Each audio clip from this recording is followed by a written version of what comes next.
합니다. 어느 주일 오후에 집사님 남편 되시는 분이 아내 보고 오늘은 당신에게 인심을 좀 쓰고 싶다, 서비스를 좀 하고 싶다라고 했습니다. 그러면서 당신이 좋아하는 찌개를 좀 끓여주고 또 식사도 남편 되는 자기 자신이 잘 준비하겠다고 했습니다. 그래서 무슨 찌개를 끓였으면 좋겠느냐고 했습니다. 그래서 아내가 사란찌개를 끓여달라고 합니다. 남편이 빨리 알아차리고 고기 뺀 김치찌개가 사란찌개를 끓여주겠다고 이렇게 이야기했다고 하는 것입니다. 부부는 이렇게 서로 통하는 것이 대단히 우리가 중요합니다. 서로 통한다고 하는 것은 가정이 건강하다고 하는 것입니다. 우리 신앙의 삶에 있어서도 하나님과 통하는 신앙생활, 이건 아주 중요합니다. 그래서 지금까지 저희들은 나는 누구인가? 하나님의 아들이다. 그리고 나는 어떻게 살아야 하는가? 섬기며 살아야 한다. 예수님처럼 종으로 섬기는 것이 이 땅에 하나님의 나라가 임하고 복음이 임하는 것이다. 오늘은 무엇을 위해 살아야 되는가에 대해서 오늘 예수님의 세 번째 시험을 통하여 생각하고자 하는 것입니다. 여러분들은 무엇을 위해서 사시는 것입니까? 또 정말 무엇을 위해서 애쓰는 것입니까? 또 무엇을 위해서 집중하는 것입니까? 인생에 목적이 없이 살아간다고 하는 것, 이건 시간을 낭비하고 물질을 낭비하고 또 목적 없이 살다 보게 되면 쉽게 넘어지고 또 죄를 짓게 되는 것을 우리가 잘 아는 것입니다. 여러분, 인생을 살아갈 때 나는 이렇게 살겠노라, 흔들리지 않는 목표와 비전을 가지고 산다는 것은 대단히 중요하다라고 하는 것입니다.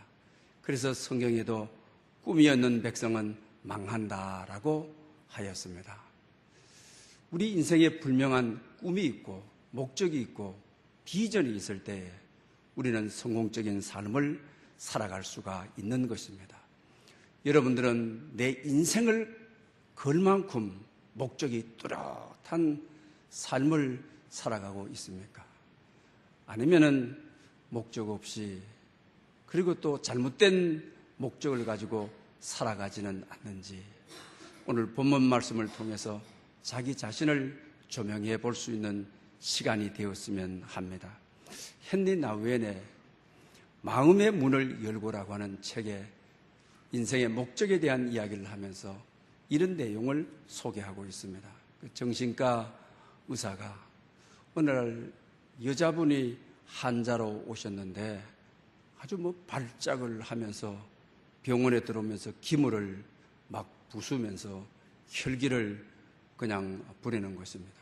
자기 혼자로서는 도저히 이 여자 환자를 진정시킬 수가 없어서 간호사 2명을 불러서 진정을 시키고 이제 의사 앞에서 진료를 받는 것입니다.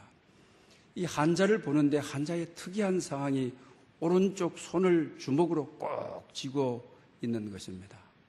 그 손을 펴보라고 하니까 오히려 더 아주 펴지 못하도록 또 굳게 잡는 것입니다. 선생님이 손을 펴야 되겠다고 하니까 오히려 또 가슴으로 가지고 가면서 펼 수 없다고 하는 겁니다. 그래서 간호사를 불러다가 손가락 하나하나를 풀어가는데 마지막 새끼손가락 하나를 푸니까 1센트 녹슨 동전이 땡그랑하며 떨어지는 것입니다. 이 정신과 환자는 이 동전이 자기 인생이었습니다. 하도 어린 시절에 정말 돈에 시달리고 돈의 아픔과 상처가 너무 많았습니다. 그래서 1센트 이걸 움켜잡는 것이, 돈을 움켜잡는 것이 자기 인생의 목적인 것입니다. 이걸 빼앗기면 자기를 빼앗기고 다 빼앗기는 것 같습니다. 누군가가 자기가 움켜쥐고 있는 이 돈을 빼앗을 것 같은 공포감 때문에 빼앗길 것 같은 것 때문에 오히려 혈기를 부리고 기물을 파손하고 난폭하게 행동했다고 하는 것입니다. 이것이 우리 인생의 단면이라고 소개합니다. 여러분들은 정말 인생에 움켜쥐고 가고자 하는 그 목표, 정말 움켜쥐고 있는 것이 과연 무엇입니까? 정말 이 빼앗기면 안 된다고 생각하는 것이 무엇인 것입니까? 목적 없는 삶도, 비전 없는 삶도 위험하지만 이 여인처럼 정말 목적이 잘못되었을 때, 물질과 돈이 목적이고 이걸 움켜쥐어야, 이걸 쥐고 있어야 편안히 있지, 손을 펴버리면은 내 인생이 없어진다고 생각하는, 얼마나 목적이 잘못되어 있는 것인가를 우리에게 보여주고 있는 것을 보게 됩니다. 어쩌면 우리 모두가 그럴지를 모릅니다. 물질과 돈이 인생의 목적이 되어 이 여인처럼 마지막까지 움켜쥐고 있다가 녹순동전을 터뜨리고 아무 의미 없이 인생을 결산하는 이들이 너무 많이 있다라고 하는 사실입니다. 그러므로 우리는 오늘 이 본문을 통해서 어떻게 하면 우리 인생의 목적을 바르게 세울 수 있느냐, 무엇을 위해서 살아야 하느냐, 무엇이라고 하는 우리가 목적, 우리 인생의 비전, 이것을 어떻게 설정해야 되느냐, 오늘 본문은 이걸 우리에게 잘 가르쳐주고 있습니다. 여러분, 우리 인생의 미끼라고 하는 것, 참 이 유혹이라고 하는 것에 우리는 이겨야만 되는 것입니다. 고기를 잡아보고 낚시를 해본 분들은 잘 아실 것입니다. 작은 고기를 잡을 때는 우리가 송사리면 되는 것입니다. 그리고 또 작은 고기를 잡을 때는 떡밥이면 가능한 것이죠.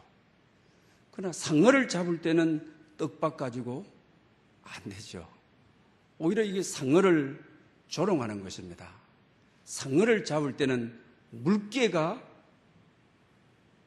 이 미끼가 되는 것이죠. 미끼를 보게 되게 되면은 그 고기가 어떤 고기를 낚으려고 하는 것을 우리가 알 수가 있는 것입니다. 우리 인생에도 마찬가지라고 하는 것이죠. 선악과를 하게 되면 아담을 미끼 삼아서 넘어뜨리게 하는 사탄의 방법이었습니다. 그리고 우리 팥죽하게 되게 되면 에서에게는 그게 미끼가 되어 장자의 명분 다 날려버리고 하나님의 선택과 은혜를 소중한 줄을 몰랐습니다. 그리고 아름다운 그 여인이었던 밧세바, 이것은 다윗이 얼마나 명성을 높이고 자기 개인적으로 쌓아온 신앙의 덕망이 얼마나 높았습니까? 그러나 이 미끼에 걸려가지고 결과적으로는 자기의 명성도 잃어버리고 나라도 어려움을 겪게 된 것을 보게 되는 것입니다. 오늘 본문에서 예수님을 시험할 때 마귀는 어떤 미끼를 사용하였습니까? 예수님을 높은 산에 데리고 가서 천하만국과 그 영광을 보여주면서 내게 절해라. 천하만국과 영광을 주리라. 참 예수님은 사탄이 쓰는 미끼를 보면 정말로 만왕의 왕이고 만주에 주셨구나. 정말 우주보다 더 크신 분이었구나. 천하만국 그 영광 내게 절하면 이거 다 주겠다. 정말 아주 매력적입니다. 한번 눈 찌끔 감고 절해버리면 높은 산, 아무도 보지 않는 곳에, 아무도 없는 곳에 정말 넘어지기 좋은, 이 미끼에 걸리들기 정말 쉬운 것이지. 여러분, 무엇을 위해 사느냐? 오늘 한국 교회 위기, 지난 주간에도 한 주간 언론을 통해서 나오는 참 교회 부정적인 이 시대의 시각들 우리 보게 됩니다. 우리가 여기서 실패했다라고 하는 것입니다. 높은 산, 아무도 없는 곳에 그냥 눈 찡긋 감고 얼마나 군침 흐르는 정치인이든지 경제인이든지 천하만국 주겠다는데, 그 영광 다 주겠다는데, 이건 뭐 얼마나 큰 유혹이고 미끼고 인생 한 번 끝내는, 인생 출세하는 그런 시점입니다. 여기서 우리가 실패했다는 것입니다. 하나님이 없어 보이는, 아무도 없는 것 같은 높은 산. 주님은 어떻게 하십니까? 사탄아 물러가라! 주 너희 하나님을 경배하고 다만 그를 섬기라. 무엇을 위해 살아야 되느냐? 천하만국을 걸머쥐고, 대부분 우리가 다 마귀의 미끼에 넘어가죠. 아무도 보이지 않는 곳에 투기할 수 있고, 부정적인 방법 쓸 수 있고, 그래서 천하만국 그 영광, 우리 살아가면서 인생을 거의 다가 어떻습니까? 돈의 목적이 돼요. 돈의 영향력, 천하만국도 살 수 있는 영향력, 그 영광. 공부를 하는 것도, 직장 생활을 하는 것도, 또 우리 사회생활을 하는 것도 대부분 다가 천하만국을 얻는 것, 그 영광을 얻는 것. 뜯어보면, 우리 내면의 호소해 보면 전부 그렇잖아요. 그래서 오늘 이 시대가 이렇게 되었잖아요. 그러나 주님은 이것이 미끼임을 하셨습니다. 천하 영광을 얻고자 하는 것은 우리 역사의 영웅들을 통하여 다 실패했음을 우리가 알게 됩니다. 알렉산드리아, 천하만국을 통일시켜서 천하만국의 영광을 얻는 지도자가 되겠다. 실패했죠. 징기스칸, 이들의 목적은, 대부분 정치인들의 목적이, 영웅들의 목적은 천하만국 얻는 것입니다. 그래서 세계를 지배하겠다. 실패했죠. 나폴레옹 어떻습니까? 천하만국 얻고 그 영광 얻겠다고 처참하게 실패했습니다. 히틀러 더욱이 그는 그렇습니다. 그래서 웨스터 이 포스터에 1000년에서부터 2000년 사이, 2000년인 것이죠. 정말 역사의 최고의 영향력을 끼친 영웅이 누구냐, 또 최악의 영향력을 끼친 영웅이 누구냐, 그 발표한 적이 있어요. 그래서 이 1000년의 역사 속에서 우리 시대에 최고의 좋은 영향력을 끼친 사람을 징기스칸으로 뽑았습니다. 왜 그러냐?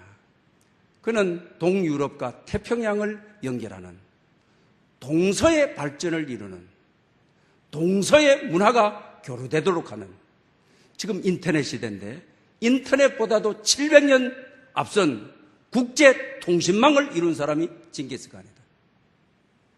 그래서 1000년의 역사 속에 최고의 인류의 좋은 영향력을 끼친 사람이 징기스칸이다.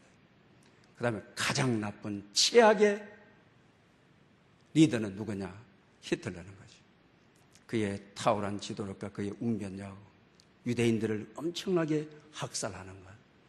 여러분, 최고든 최악이든 시대의 영웅들이 추구했던 것은 천하만국의 영광이었습니다. 이미 역사가 다 실패했다.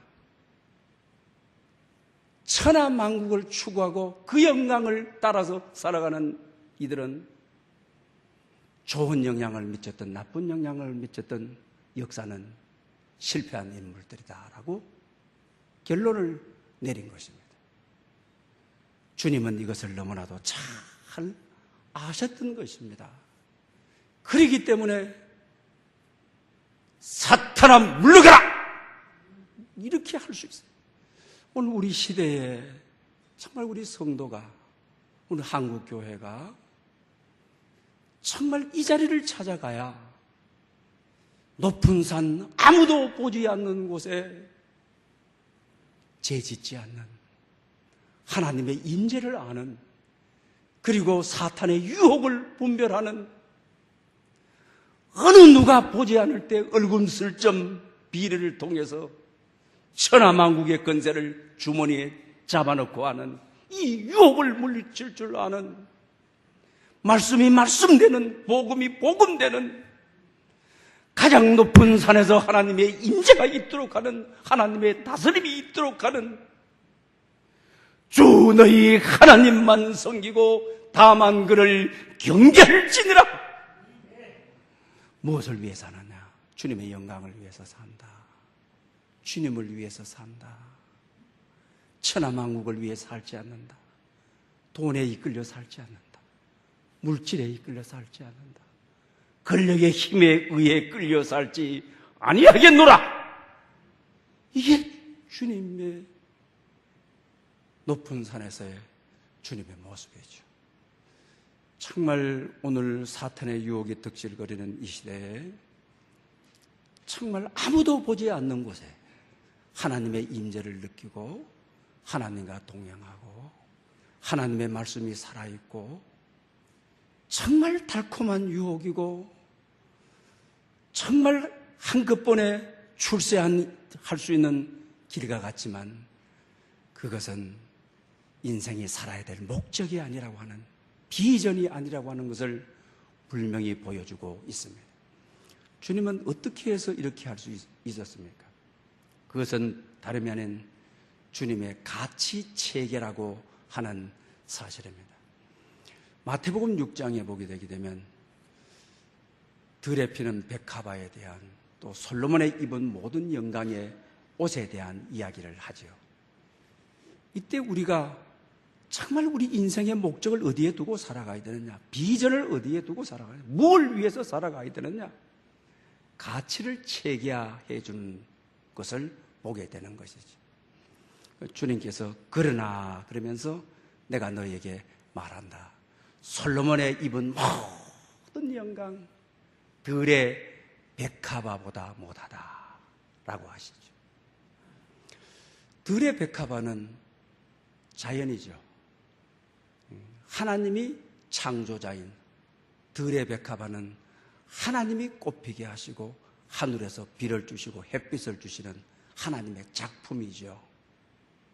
그러나 솔로몬이 입은 영화는 문화유산이죠.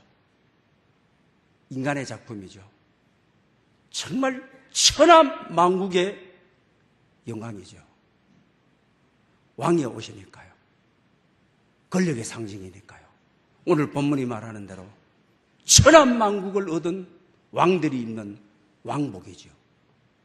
그런데 주님께서는 하나님의 작품이 들의 백합화가 인간의 작품인 솔로몬의 옷보다 탁월하다, 좋다. 여러분, 작품은 작가를 봐서 아는 것입니다. 하나님이 작가이냐, 인간이 작가이느냐. 작품은 작가에 의해서 결정되는 겁니다. 제법 오래되었습니다만 방고흐의 우리 그 작품 가운데 프로방스의 추수라고 하는 작품, 이것이 132억에 경매되어 가지고 종이 한 장입니다. 132억. 이야, 놀랍지 않습니까? 132억 가지고 아파트 사면 아파트가 몇 채가 되는 겁니까? 그런 가치관을 가지고 있으면 그 영국에 있던 캔실러라고 하는 분이 이것을 소유하고 있다가 내놨어요. 근데 내놓자마자 2분 만에 그 익명의 사람이 전화로 그것도 내가 사겠다고 해가지고 132억에 팔리게 거예요. 작가가 누구냐? 작가가 방고흐니까 이렇게 가치를 가지는 것이죠. 작가가 이름 없는 작가 같았으면 아무것도 아닌 것이죠. 마찬가지입니다. 우리 인간이 가치 기준을 가질 때 하나님의 작품이냐, 사람의 작품이냐, 이게 가치 기준이 되어야 되는 것이죠. 그러면서 또한 마태복음 6장에 쭉 내려가면 40절에 가서는 또 그런 이야기를 하시죠. 오늘 있다가 내일 아궁이에 들어가는 들백합화를 말하는 거죠. 오늘 있다가 내일이면 시들어가지고 아궁이에 들어가는 것이죠. 그들도 하나님이 입히시는데, 들꽃도 하나님이 입히시는데, 너희일까 보냐? 믿음이 적은 자들아. 너희일까 보냐? 너희는 누구예요? 하나님의 자녀죠. 하나님의 자녀죠. 하나님의 자녀, 하나님의 현상으로 하나님의 이미지를 가지고 있는 최고의 가치로 격상시키는 거죠. 그래서 가치 체계를 보면 그렇습니다. 너희일까 보냐? 하나님의 자녀. 오늘 본문에 하나님의 아들이거든, 그러죠? 그러면 돌을 떡으로 만들어. 이건 유혹이죠. 성전 꼭대기에서 뛰어내려가지고 하나님의 특별한 은총받은 모습을 보여라. 이건 사탄이 주는 유혹이죠. 그리고 마지막에 가서는 너희일까 보냐? 하나님의 자녀는 하나님께 집중하고 하나님을 예배하고 하나님을 경배하고 하나님을 섬기고 하나님의 아버지시니까 이렇게 살아가는 것이 인생의 목적이다. 그러면서 그 밑에 가치 체계가 하나님의 작품, 자연인 것이죠. 들의 백합화인 것이죠. 하늘을 나는 새들인 거죠. 저 밑에 가치가 천하만국의 영광인 거죠. 솔로몬의 옷인 것이죠. 인간의 작품인 것이죠. 한 종이에 걸려져 있는 작가가 누구냐에 따라서 결정하고 그 가치 기준이 결정되는 건데, 우리는 하나님의 이 가치 기준에서 벗어나서 가장 최상의 가치 수준이 솔로몬의 입은 옷입니다. 천하만국인 것입니다. 그러니 자연도 다 부숴버리고 자연도 다 파괴해버리고 하나님의 선물, 하나님의 그림을 다 지어버리고 인간 편리하게 사랑하는 여러분, 여러분들은 정말로 하나님의 자녀임을 믿습니까? 그렇다고 한다면 솔로몬의 어떤 부귀영화보다도, 솔로몬의 갑옷보다가도, 인간이 만든 어떤 탁월한 작품보다가도 여러분들이 가치 기준이 하나님의 이미지를 가진, 하나님의 현상을 가진, 정말 흔들리면 안 되는 것입니다. 솔로몬의 갑옷 때문에, 천하만국 때문에 내 신앙이 흔들리고, 어려운 여건들 때문에 내 자세가 흔들리고 내 삶이 흔들리고, 그래서는 안 된다는 것입니다. 너희일까 보냐? 믿음이 적은 자들아, 우리는 최대의 최상의 가치를 가지고 있는 하나님의 최고의 걸작품이고 하나님의 자녀인 것입니다. 그러므로 우리는 어디를 가든지 이 자긍심을 가지고 살아갈 수 있어야 된다고 하는 것입니다. 그러면서 하물면이라고 하는 말로 우리의 가치를 상승시켜 주는 것을 보지 않습니까?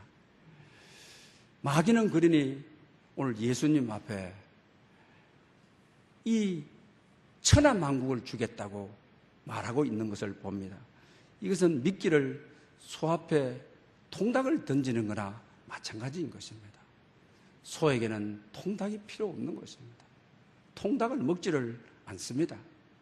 우리는 이 점을 잊어서는 안 된다고 하는 것입니다. 하늘의 천사들도 하나님의 아들의 심부름꾼입니다. 그리고 하늘의 천사들이 흠모하는 것이 하나님의 자녀인 것입니다. 여러분은 하나님의 이미지고 하나님의 모양이고 하나님의 자녀고 최상의 가치를 가지고 있습니다. 그런데 천하만국에 절하고 천하만국인 물질과 돈에 이끌려 다니고 건세에 이끌려 다니고 예수님처럼 오늘 교회가 이렇게 살았기 때문에, 이렇게 결정했기 때문에 오늘날 성도들이 독이 떡이 되게 해달라고 하는 것이 기도의 표준이 되어서 이미 한국 교회에 뿌리 깊게 내려버렸기 때문에 오늘 성도들에게도 나는 특별하게 뛰어내려도 머리털 하나도 해하지 않게 하나님이 날 보호하신다고 하는 강신, 맹신,